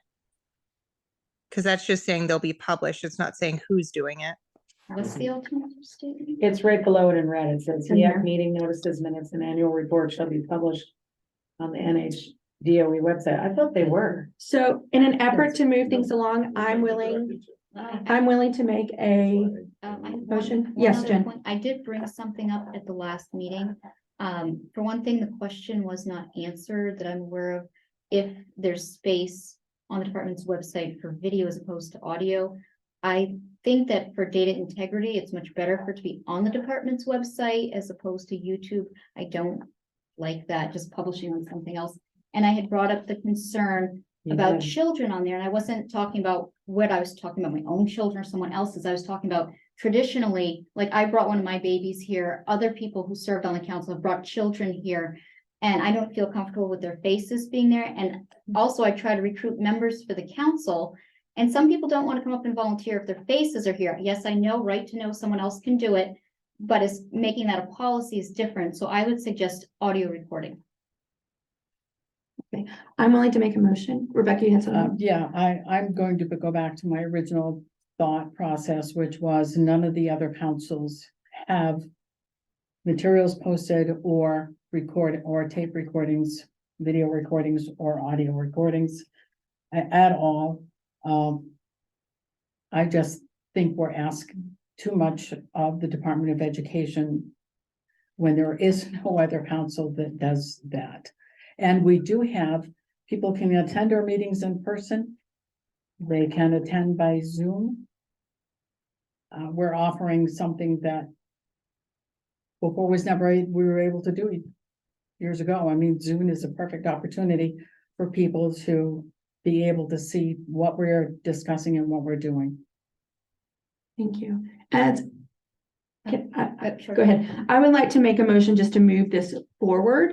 I would like to make the motion that we adopt HEAC meeting notices, agenda, minutes, and annual reports shall be published on the New Hampshire DOE website. Can you repeat that, please? Sure. It's that statement on the bottom. right? Except it adds an agenda, Yeah. right? Well, HEAC meeting notices, agenda, or Agenda. agendas, plural. So HEAC meeting notices, agendas, minutes, and annual reports shall be published on the NHDOE website. I'll make a motion pass. Are you seconding my motion? Yes. Okay. So you're not gonna post More the discussion? recordings, that's what you're saying? I have a question about the I want video that or too. audio recordings. that going to be something that we revisit at the next I'd meeting? like to revisit it at the next meeting. I mean, certainly any I'd like to council get member, something adopted now and then get. yeah, Yes. I'd like to any get- council member has the right to request something be added to the agenda. Yeah, I'm not ready to go. I'd like to, make a comment on that. I actually do think an audio recording would be very good for transparency Yeah. and for protection of the members, so you can go back and hear what they actually said. Well, can I also say too, like when you were, like the time I was helping with it, like helping with notes, it's very handy to have that. Yes, So I had actually no issue, and I think when we talked, there was not really a problem in doing it with an audio. right. I don't know about the video stuff, Okay. and I actually had no opinion either way. I was fine with any of this stuff.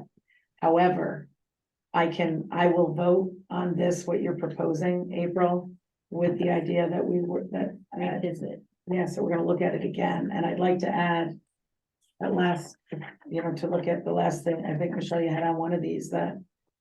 Can I bring up, you- just to know, like, Yes. because you guys are recording them, somebody can request the recording under 91A. And so I Yeah. think what's gonna happen is all those people that emailed us are then gonna overboard the DOE with requests to get a copy of the recording, which the DOE will have to give to them because they have it, because you recorded the meeting. It's recording now.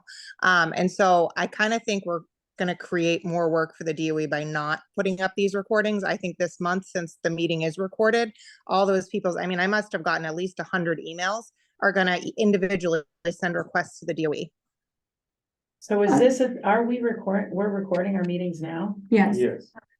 Oh, okay. with I didn't video know that. and, Okay, okay, so I'm willing to amend my motion yeah, to say HEAC meeting notices, agendas, minutes, annual reports, and audio recordings shall be published on the NHDOE website. I'll second I'll that. second, okay. Oh. Yeah. Who's second? You can second it. I haven't been taking notes for the last year.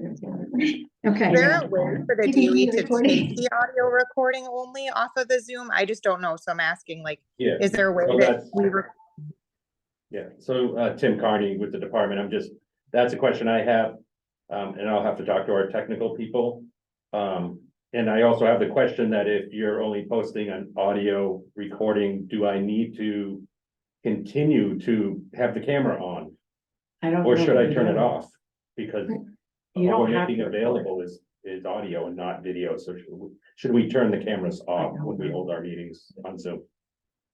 I So don't I think think there's a that requirement the that we have to have upcoming that. bill, the upcoming bill will state that I believe it states you have to contemporaneously see and hear somebody. So I think Okay. it's gonna just change that we're gonna have to have visual on the Zoom. So I just don't know if there's a way, if the cameras, they have to be on, if there's a way to capture audio only. So that may be kind of overcomplicating it. I don't know. They may be in two separate files, because when I have downloaded all our Zoom meetings to my, to the DOE's F drive, there's multiple files for each recording, so I assume one is an audio and one is a video. So can I propose that we But go I back can to look that? into that. Can you, Michelle had something to Yeah, go ahead. contribute. I just wanted to share, I've done several Zoom recording presentations, meetings, etc. And they're the typical one that is done. I'm not an expert though on this, but it's an MP4 file, which It is. includes a video. It is. And so I think stripping off to try to just make it audio is gonna make it harder and more cumbersome. Whereas you just hit the record button and it's like automatic. Mhm. So if somebody was here and didn't want to be seen, if they're already on Zoom, as we can see here, we have members that just have their name indicated with the camera off. Somebody can fuzz out their background. That's a default option available in the free version too. Or if their child had a photo, they can set it down. So I would hope there are some alternative ways to protect the privacy of the children. So this is what I think, because I do really, really have to go. I'm like 25 minutes from home and I'm starting to sweat now. I have two things to say. Number one, I think we could adopt it as you originally read it. And I think that we could, if people here are in agreement today, I'd have no problem with you posting a video of us or a Zoom. And then we discuss this more. I'd like getting to what you're saying, Caitlin, is that people are asked about it. I want to clarify that too. When I made that statement earlier, I did not believe people are directing anything at me personally, those letters.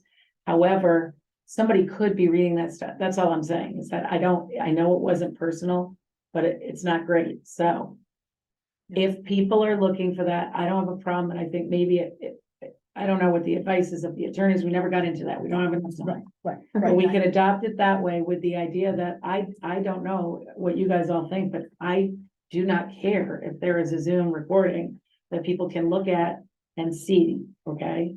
But I do think in terms of best practices or deciding right now that this is gonna be moving forward into eternity, the way it's always done, I'm not willing to make that commitment of future people without having way more information. That's all I'd say. So I'm all for people seeing this. I think that's a good idea, Caitlin, because they're expecting it. They'd like to see it. I don't know, there's no children here today.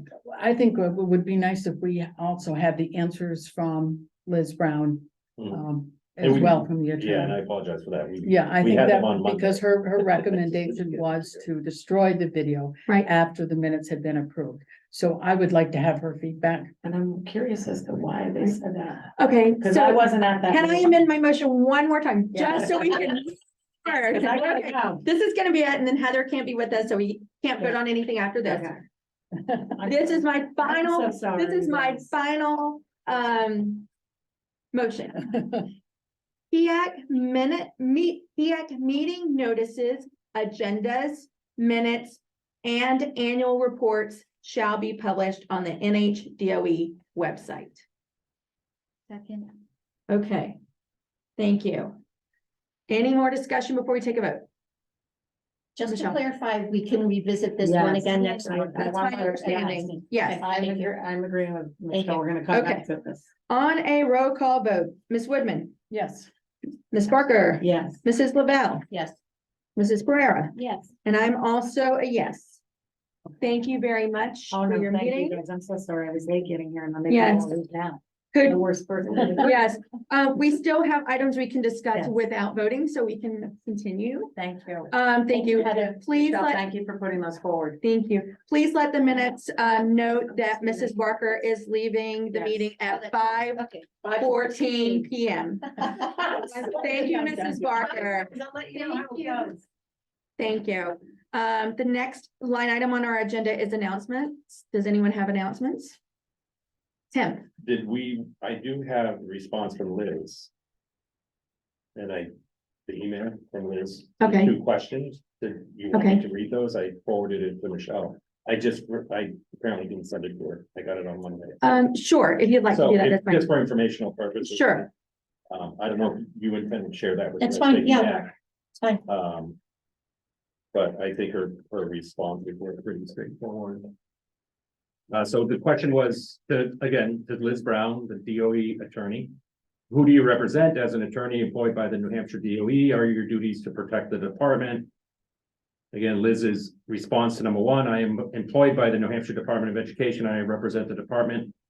While I can provide technical guidance to the advisory agencies that are administratively supported by the department, I have a duty to the New Hampshire Ed, which is our new acronym. To the extent that I believe that the New Hampshire Ed and the advisory board has different interests, I would advise the advisory board of that fact. In practice, this is not a common occurrence. And the second question, RSA 91A defines governmental records to include any written communication or other information, whether in paper, electronic, or other physical form, received by a quorum or majority of a public body in furtherance of its official function, whether at a meeting or outside a meeting of the body. The term governmental record shall also include the term public records. The word information is defined as knowledge, opinions, facts, or data of any kind, and in whatever physical form kept or maintained, including but not limited to written, oral, visual, electronic, or other physical form.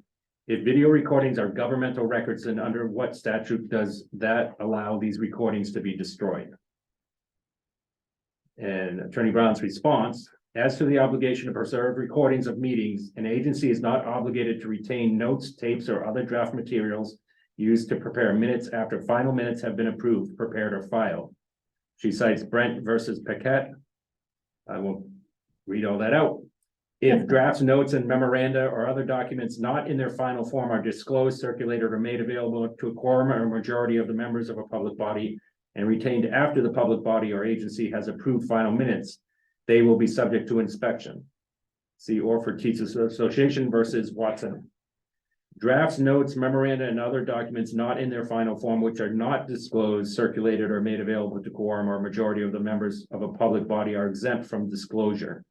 RSA 91A: 5(9), the courts have not yet addressed whether audio or video recordings made by the individual responsible for drafting minutes solely as an aid to creation of the minutes constitutes governmental records that must be retained as long as its paper counterpart.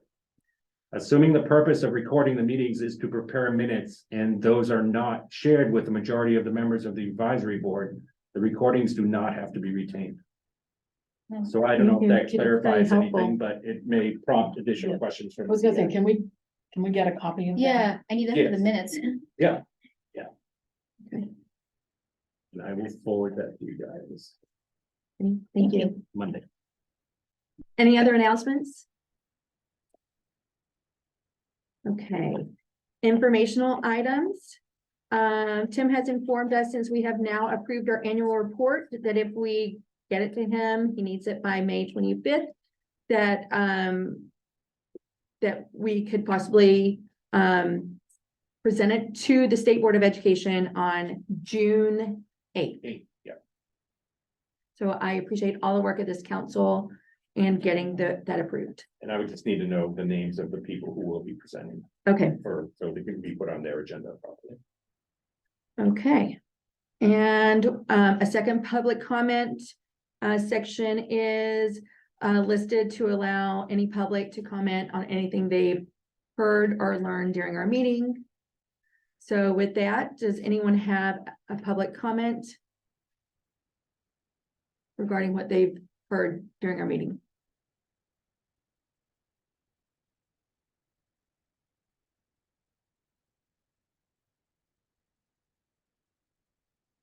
Okay, let the record state there was no additional public comment at this time. I don't believe we have a need to go into a non-public session. And with that, it looks like we've completed everything on our agenda. I will entertain a motion to adjourn. Motion to adjourn, yes. Thank you, Jen. Okay, well, we do have to vote to come out, but it's not acting. Okay. I think we'd have to adjourn anyway. We have Okay, to stay here forever. exactly. Michelle, Yes. Jen, Yes. Rebecca, Yes. and I'm also, yes, please let the records indicate the minutes that the meeting was adjourned at 5:19 PM. Our next meeting is scheduled for Friday, September the 15th, 2023. Thank you all for being here today. Thank you to council members as well. Clarification, I Yes. thought we were discussing potentially meeting in June. Because that was the next placeholder meeting, My understanding is, since we completed our business today, there's no need to meet. in so June. that last best practices won't be revisited until September? Correct. Okay. Thank you, everyone. Thank you. Pleasure to meet you all. Thank you too. Thank you for Thank you. volunteering. Thank you.